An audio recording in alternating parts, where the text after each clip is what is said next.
Hello students, welcome. आज की class में हम लोग ग्लोबलाइजेशन की पॉलिसी, जिसे 1991 में इंडियन इकोनॉमी में अडॉप्ट किया गया था, उस पॉलिसी के पॉजिटिव इम्पैक्ट क्या क्या पड़े इंडियन इकोनॉमी पर, इंडियन इकोनॉमी के डेवलपमेंट प्रोसेस पर, उन्हें डिस्कस करेंगे।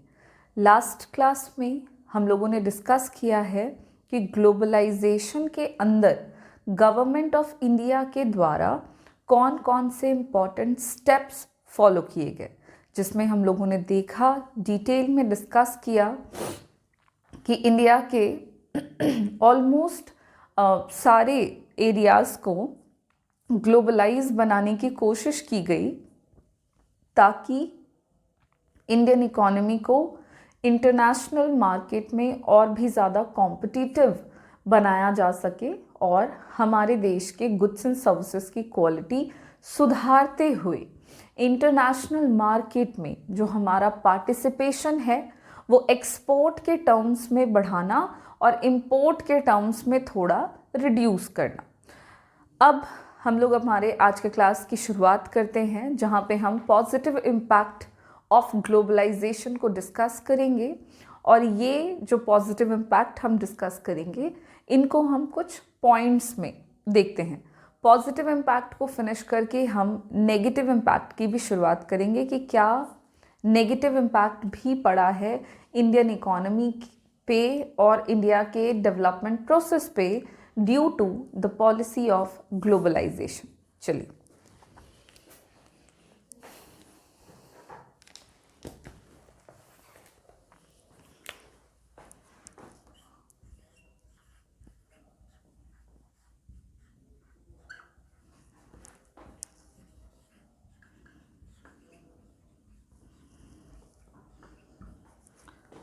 हम बात कर रहे हैं positive impact of globalisation in context of Indian economy. देखिए, ग्लोबलाइजेशन की पॉलिसी में या इसके प्रोसेस में हम लोगों ने ये डिस्कस किया कि इंडियन इकोनॉमी को ग्लोबलाइज बनाने की कोशिश करी गई। तो फ़ायदा जो पहुंचा इकोनॉमी को, सबसे पहला कह सकते हैं आप, सबसे इम्पॉर्टेंट बेनिफिट या पॉजिटिव इम्पैक्ट जो इंडियन इकोनॉमी पर पड़ा वो ये ही पड़ा कि ग्लोबलाइजेशन की मदद से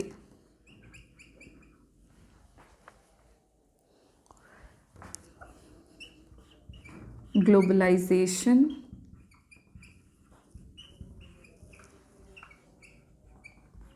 has been able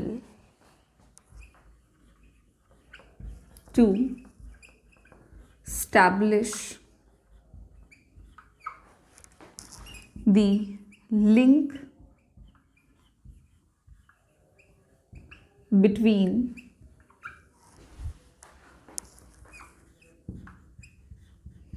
Indian economy and rest of the world। ठीक है, ग्लोबलाइजेशन की पॉलिसी का सबसे पहला एंड पॉजिटिव इम्पैक्ट ये पड़ा कि ग्लोबलाइजेशन एक ऐसी प्रक्रिया साबित हुई, एक ऐसी पॉलिसी साबित हुई इंडिया में, जिसकी मदद से हम आसानी से लिंक स्टैब्लिश कर सकते हैं, संबंध स्थापित कर सकते हैं। किसके किसके बीच में? तो इंडियन इकोनॉमी के बीच में and rest of the world, मतलब रेस्ट ऑफ द वर्ल्ड में जितनी भी इकोनॉमीज़ हैं उनके बीच में एक प्रॉपर रिलेशनशिप, लिंक, जो कि अलग अलग माध्यम से हो सकता है, व्यापार के माध्यम से। यहाँ पे अगर हम लिंक की बात कर रहे हैं तो यहाँ पे लिंक का मतलब हो गया रिलेशनशिप। तो जो रिलेशनशिप है उसको हम आसानी से स्टैब्लिश कर सकते हैं with the help of globalisation. किसके किसके बीच में? तो Indian economy and rest of the world के बीच में। इंडिया में जितनी भी एक्टिविटीज़ परफॉर्म की जाएंगी और पूरे रेस्ट ऑफ द वर्ल्ड में जितनी भी एक्टिविटीज़ की जाएंगी उन तमाम एक्टिविटीज़ के बीच में एक रिलेशनशिप अगर बिल्डअप हो सकता है तो वो हम कर सकते हैं किसकी मदद से, ग्लोबलाइजेशन की पॉलिसी की मदद से। तो एक सबसे पहला इम्पॉर्टेंट पॉजिटिव इम्पैक्ट यही पड़ा कि इंडिया को हम बड़ी आसानी से पूरी दुनिया की अर्थव्यवस्थाओं के साथ, पूरी दुनिया में जितने भी देश हैं उनकी अर्थव्यवस्थाओं के साथ आसानी से जोड़ पाते हैं। ये पहला पॉजिटिव इम्पैक्ट है। अब यहीं पे अगर हम बात करें सेकेंड पॉइंट की, तो अगला पॉइंट है कि globalisation has been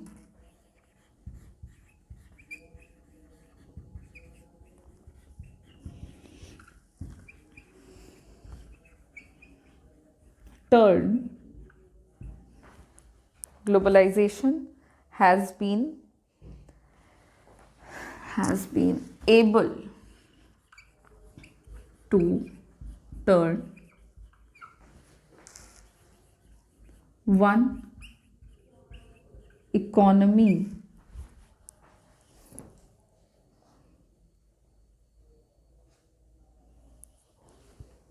turn the world, ठीक है, globalisation has been able to turn the world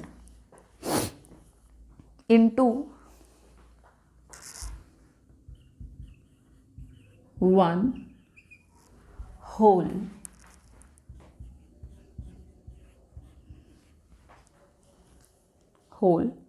or creating a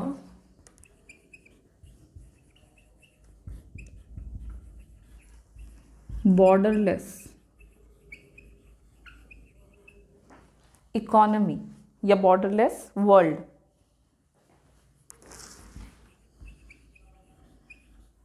as it provides easy access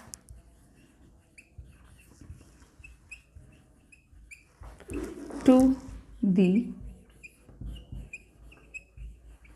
global market.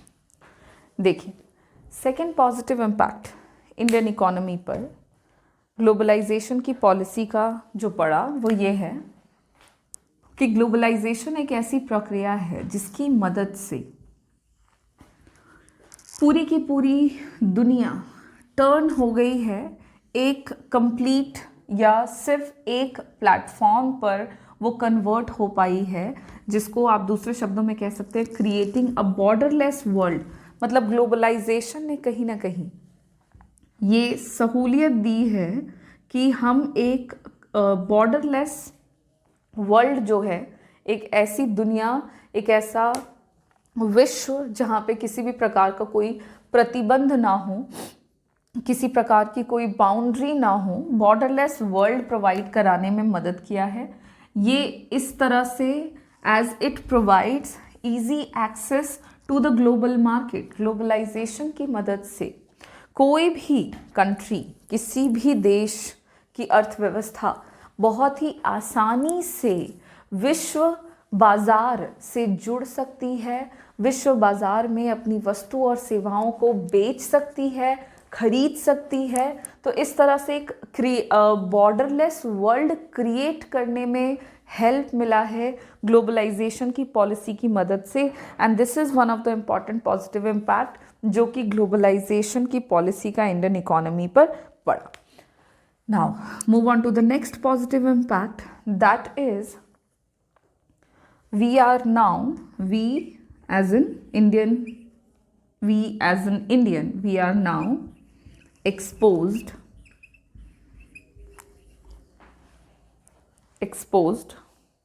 to advanced technology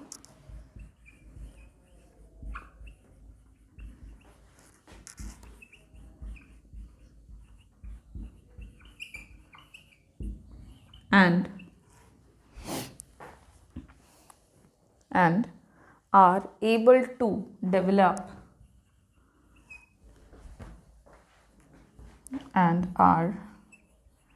able to develop indigenous production,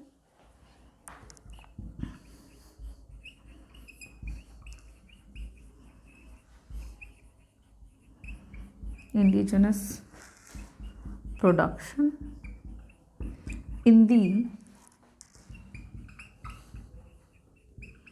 international markets. ठीक है। Globalisation की policy का एक positive impact ये पड़ा कि with the help of this policy, with the help of globalisation, हम लोग इतने एबल हो चुके हैं कि अब हम लोग एडवांस्ड टेक्नोलॉजी का अडॉप्शन कर सकते हैं।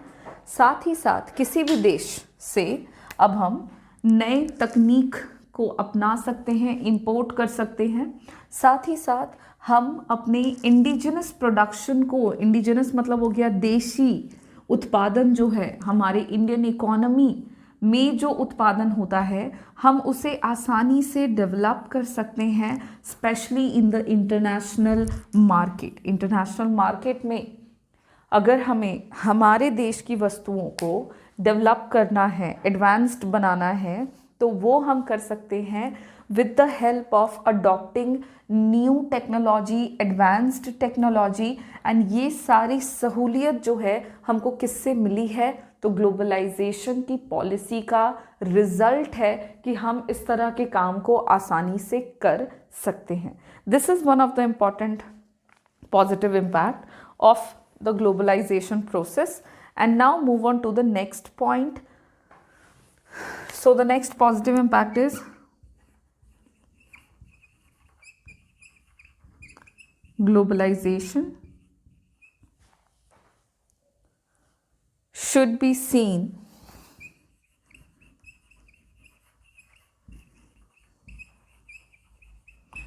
as an opportunity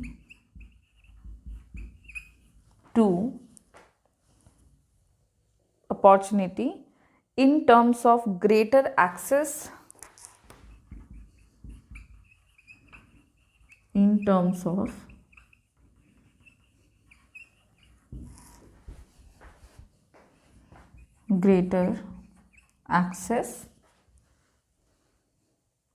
to global markets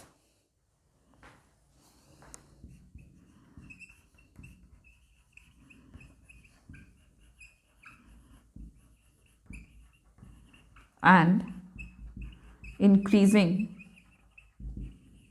large industries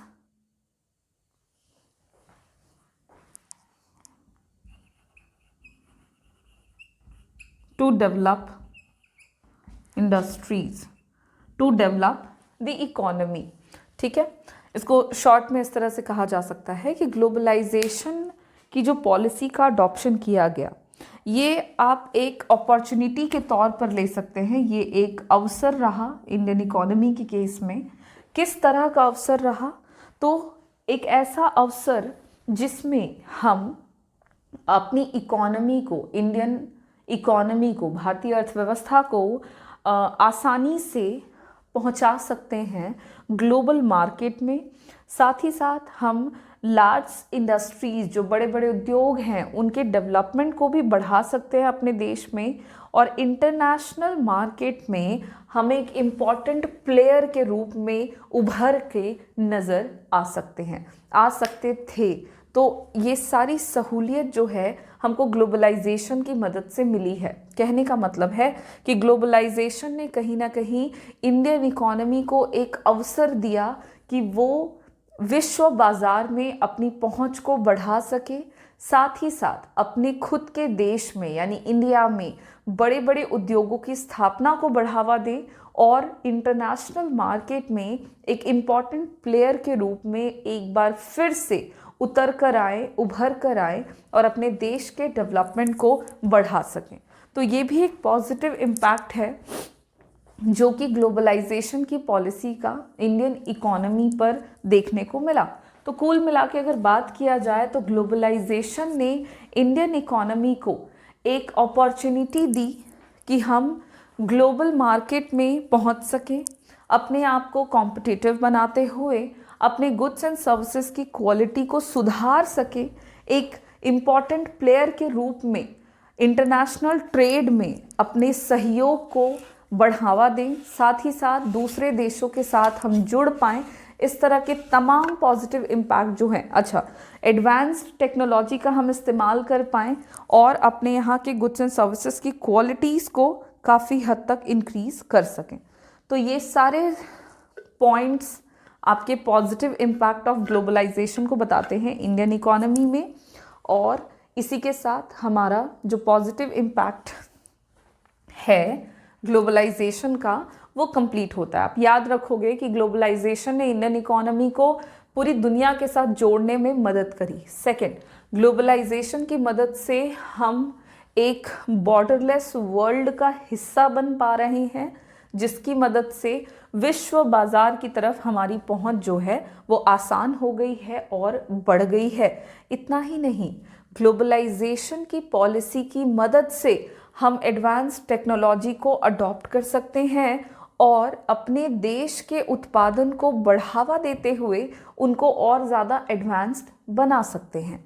और ग्लोबलाइजेशन की पॉलिसी ने इंडियन इकोनॉमी को एक अवसर दिया है कि हम कॉम्पिटिटिव होते हुए विश्व बाजार की तरफ अपनी पहुंच को बढ़ाएं, साथ ही साथ अपने देश में एडवांस्ड इंडस्ट्रीज़ का सेटअप प्रमोट करें और अपने आप को और भी ज़्यादा ग्लोबली डेवलप बना सकते हैं।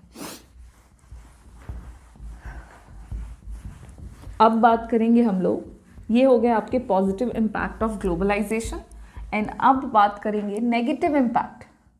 कि पॉजिटिव इम्पैक्ट तो काफ़ी पड़ा, हम ग्लोबली एडवांस्ड हो गए, हम मॉडर्न टेक्निक का इस्तेमाल आसानी से कर पा रहे थे, ये सारी चीज़ें तो थी। उसके अलावा सिर्फ पॉजिटिव इम्पैक्ट पड़ा या कुछ नेगेटिव इम्पैक्ट भी पड़े, और अगर पड़े तो वो क्या रहे, उनको हम डिस्कस करेंगे। और ठीक इसी तरह जैसे हमने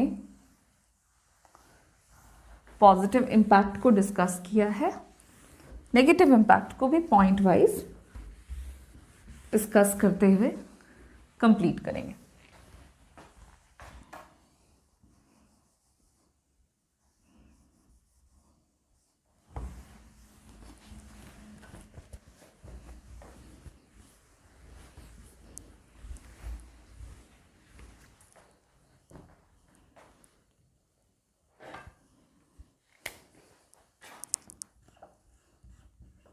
So the next topic is negative impact of globalization। कि भाई बुरे असर क्या पड़े हैं इंडियन इकोनॉमी पर, या सिर्फ फ़ायदा पहुंचा है। अगर कुछ नुकसान हुआ है तो पॉजिटिव इम्पैक्ट के जस्ट अगेंस्ट हम नेगेटिव इम्पैक्ट डिस्कस करेंगे। और नेगेटिव इम्पैक्ट में पहला पॉइंट वाइज बात करेंगे हम लोग।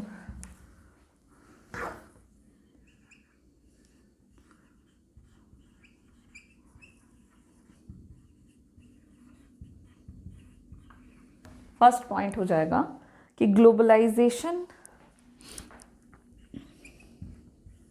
Is a strategy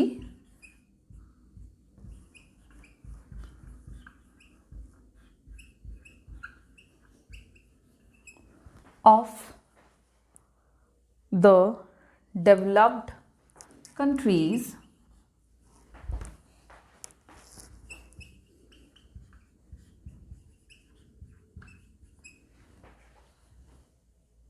to expand their market,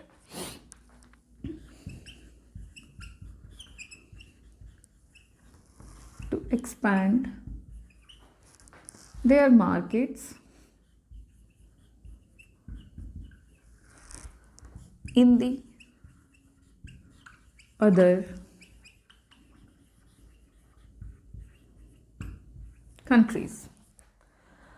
सबसे पहला जो नेगेटिव इम्पैक्ट है ग्लोबलाइजेशन का वो यही है कि ग्लोबलाइजेशन एक ऐसी स्ट्रैटेजी रही, एक ऐसी रणनीति रही डेवलप्ड कंट्रीज़ के लिए जिसकी मदद से विकसित देश जितने भी हैं वो अपनी मार्केट को एक्सपैंड कर सकें in the other countries.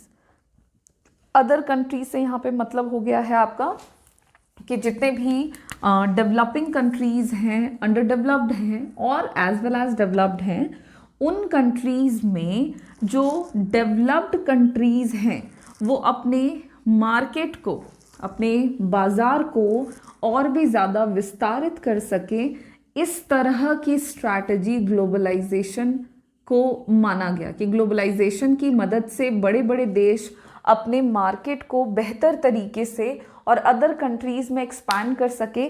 Globalisation एकमात्र ऐसी नीति रही और इससे डेवलपिंग कंट्रीज़ के डेवलपमेंट को बढ़ावा मिला। ऐसे कोई साक्ष्य, ऐसा कोई प्रूफ नहीं नज़र आता है और इसलिए इसको एक नेगेटिव इम्पैक्ट के तौर पे कंसिडर किया जा रहा है कि अब पॉलिसी जिसकी मदद से सिर्फ और सिर्फ जो आपके डेवलप्ड कंट्रीज़ हैं वो अपने मार्केट को एक्सपैंड कर सकते हों, तो ये बहुत प्रॉपर और एप्रोप्रिएट स्ट्रैटेजी नहीं है for the development of all kind of countries, because countries are categorized into on the basis of their development process, such as developed economy, developed country, developing economy जिसको developing country कहते हैं, underdeveloped country। तो चूंकि countries categorized हैं on the basis of their developmental process, according to that अगर कोई strategy आप follow कर रहे हैं और वो स्ट्रैटेजी सिर्फ इस तरह की हो कि हम एक देश को सिर्फ मौका दे रहे हैं कि वो बाकी के देशों में अपने बाज़ार को विस्तारित कर सके, तो ये बहुत ज़्यादा एप्रोप्रिएट पॉलिसी नहीं है and this is one of the important negative impact of globalisation. Now move on to the next point. So the next point is market driven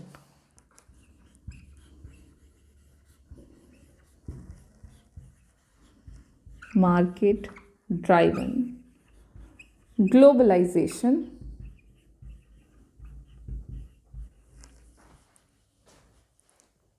has widened the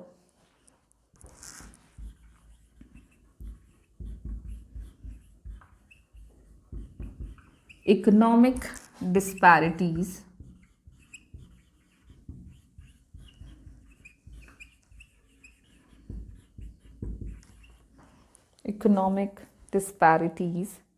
among nations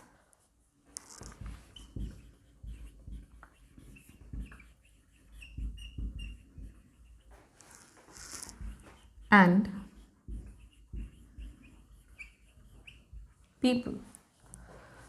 Okay, so what is the next negative impact of globalization? So the globalization is a policy, or you can say it is a strategy through which market driven globalisation, मतलब ऐसी वैश्वीकरण की नीति जो कि बाजार से चलती हो, उसने बढ़ा दिया है इकोनॉमिक डिस्पैरिटीज, आर्थिक विषमता।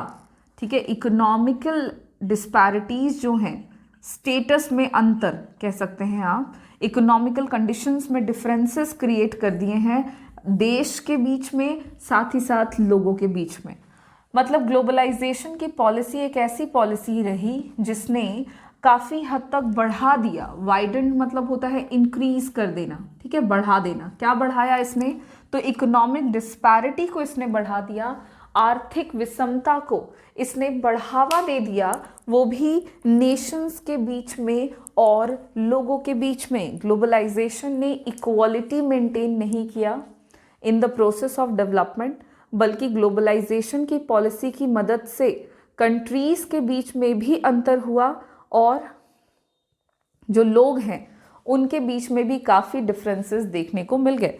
अमीर गरीब के बीच का अंतर इसने बढ़ा दिया। इकोनॉमिक डिस्पैरिटी का मतलब हो गया कि इकोनॉमिकल स्टेटस के बीच में डिफरेंसेस, तो अमीर और गरीब के बीच का जो अंतर था वो ग्लोबलाइजेशन की पॉलिसी की मदद से बढ़ गया। This is one of the important negative impact जो कि ग्लोबलाइजेशन की पॉलिसी से इंडियन इकोनॉमी में देखने को मिला। क्योंकि छोटे छोटे उद्योग जो थे उन पर गलत असर पड़ा, उन पर एडवर्स इम्पैक्ट पड़ा ग्लोबलाइजेशन का। वो इंटरनेशनल मार्केट के कंपटीशन में compete नहीं कर पाए बिकॉज वो काफ़ी छोटे थे, उनकी टेक्नोलॉजी काफ़ी आउटडेटेड थी, जिसकी वजह से वो टिक नहीं पाए। तो जो छोटे उद्योग थे, जो छोटे एंटरप्रेन्योर्स थे, उनको ग्लोबलाइजेशन की वजह से अपनी इंडस्ट्रीज़ बंद करनी पड़ी या वो मार्केट से बाहर निकल गए, जिसकी वजह से उनकी स्थिति और ख़राब हो गई, उनकी गरीबी के स्तर में बढ़ोतरी हो गई और ग्लोबलाइजेशन का इम्पैक्ट पॉजिटिव पड़ा ऑन द लार्ज इंडस्ट्रीज़ और द एडवांस्ड इंडस्ट्रीज़, जिसकी मदद से जो बड़े बड़े उद्योग थे उन्होंने अपने डेवलपमेंटल प्रोसेस को और भी बेहतर तरीके से बढ़ा लिया और उनकी अमीरी वाले स्टेट में और इंक्रीमेंट हो गया और छोटे उद्योग गरीब के गरीब रह गए या और गरीब हो गए, जिससे उन दोनों के बीच का जो अंतर था वो बढ़ गया।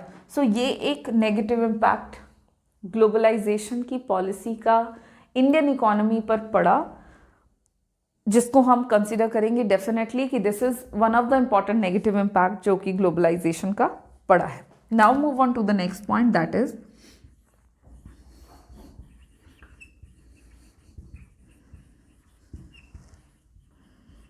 globalization has compromised the welfare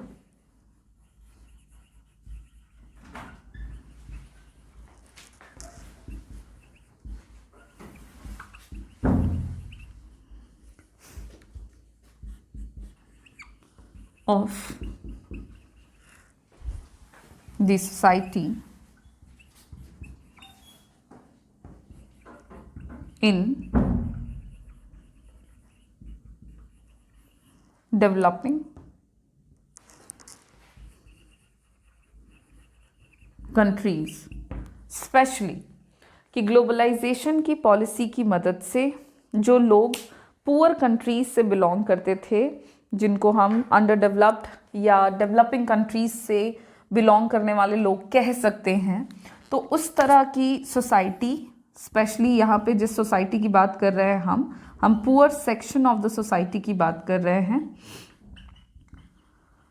so poor section of the society that belongs from the developing countries और द अंडर डेवलप्ड कंट्रीज, उनके कल्याण को कहीं ना कहीं कॉम्प्रोमाइज़ कर दिया गया in the process of globalisation.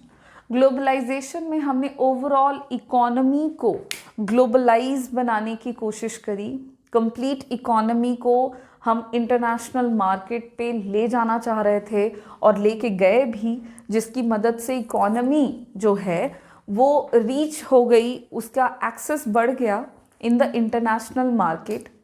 तो ये तो बेनिफिट हुआ, लेकिन ग्लोबलाइजेशन की पॉलिसी में कहीं पे भी इस बात को शामिल नहीं किया गया कि जो पुअर सेक्शंस हैं सोसाइटी के, जो गरीब वर्ग के लोग हैं, उनके डेवलपमेंट प्रोसेस को भी बढ़ावा देना है और उनके विकास, उनके कल्याण को भी बढ़ाना है। इस तरह के कोई भी एम इंक्लूड नहीं करे गए ग्लोबलाइजेशन की प्रक्रिया में। तो कहीं ना कहीं ये एक ऐसी स्ट्रैटेजी रही जिसने कॉम्प्रोमाइज़ कर दिया गरीबों के कल्याण को। और अगर हम बात कर रहे हैं कि ग्लोबलाइजेशन जो है ये सारे कंट्रीज़ को वन वर्ल्ड में कन्वर्ट करता है, तो वन वर्ल्ड का मतलब हो गया कि इक्वालिटी मेंटेन होनी चाहिए, बट वो इक्वालिटी मेंटेन नहीं हो पाई, लोगों के बीच का अंतर जो है वो घटा नहीं बल्कि और बढ़ गया। तो ये एक डेफिनेटली नेगेटिव पॉइंट होगा जो कि ग्लोबलाइजेशन की पॉलिसी से इंडियन इकोनॉमी पर पड़ा। और इसी के साथ कुछ पॉइंट्स के साथ हम इस टॉपिक को, यानी कि नेगेटिव इम्पैक्ट ऑफ ग्लोबलाइजेशन को यहाँ पे फिनिश करते हैं। तो हम लोगों ने देखा कि ग्लोबलाइजेशन की पॉलिसी से क्या पॉजिटिव इम्पैक्ट पड़ा है इंडियन इकोनॉमी पर, साथ ही साथ क्या नेगेटिव इम्पैक्ट पड़ा है। नेगेटिव इम्पैक्ट को अगर हम ब्रीफ में एक्सप्लेन करना चाहें, शॉर्ट में याद रखें, तो शॉर्ट में आप याद रखोगे कि ग्लोबलाइजेशन एक ऐसी स्ट्रैटेजी है जिसकी मदद से डेवलप्ड कंट्रीज अपने मार्केट को एक्सपैंड कर सकते हैं इन the other country.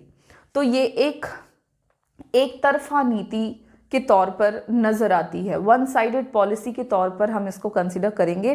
That is definitely a negative point of this strategy. Next point is कि ग्लोबलाइजेशन की मदद से इकोनॉमिक डिस्पैरिटी बढ़ गई लोगों के बीच में और देश के बीच में। जितने भी कंट्रीज हैं, जितने भी लोग हैं, उनके बीच में जो आर्थिक विषमता है वो ग्लोबलाइजेशन की मदद से और भी ज़्यादा एक्सपैंड हो गई। एंड ग्लोबलाइजेशन ने गरीब लोगों को या गरीब जो आपकी वर्ग के लोग हैं, पुअर सेक्शंस जो हैं, उनके वेलफेयर को इसने इग्नोर किया। इसने छोटे छोटे उद्योगों को नुकसान पहुंचाया और इसने बड़े बड़े उद्योगों का फ़ायदा पहुंचा दिया। और ये कुछ नेगेटिव इम्पैक्ट है जो कि ग्लोबलाइजेशन के इंडियन इकोनॉमी पर पड़े। इसी के साथ हमारा positive and negative impact of globalisation यहाँ पे फिनिश होता है। नेक्स्ट क्लास में हम ग्लोबलाइजेशन से ही रिलेटेड एक दो छोटे टर्म्स जो हैं उनको डिस्कस करेंगे। जैसे कि हम बात करेंगे आउटसोर्सिंग का क्या मतलब है, WTO के बारे में हमको जानना है कि WTO क्या है, वर्ल्ड ट्रेड ऑर्गेनाइजेशन, उसकी स्थापना कब हुई, क्यों हुई, उससे रिलेटेड कुछ बातें। और फिर हम लोग ओवरऑल इकोनॉमिक रिफॉर्म्स के पॉजिटिव एंड नेगेटिव इम्पैक्ट को डिस्कस करेंगे। फिर हमारा जो ये यूनिट नंबर 6 है ये फिनिश हो जाएगा। तो नेक्स्ट क्लास में हम आउटसोर्सिंग के साथ अपने क्लास को शुरू करेंगे। Thank you.